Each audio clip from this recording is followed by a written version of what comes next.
Hey, what's up, everybody? I am Montell Jordan, pastor of MPC Masterpiece Church. And today's devotional scripture is found in John 15:13, and it reads, "Greater love has no one than this, to lay down one's life for one's friends."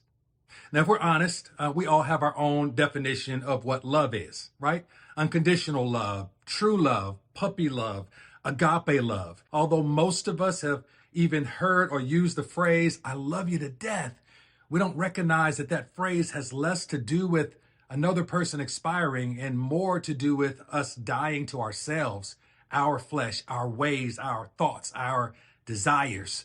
But clarity is kindness. And so John addresses that by sharing that of all the variations and all the different kinds of love that we can come up with, there is a GOAT.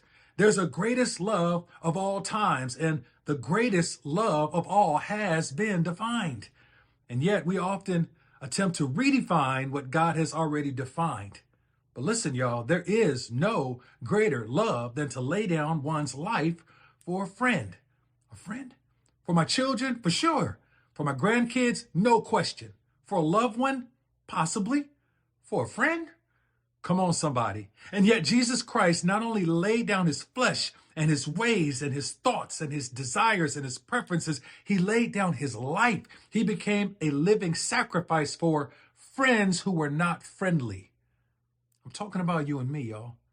Perhaps today is a good day, a great day to lay down our lives, our flesh, our ways, our thoughts, our desires, our preferences, and actually try and resemble the one whose name we carry as Christians.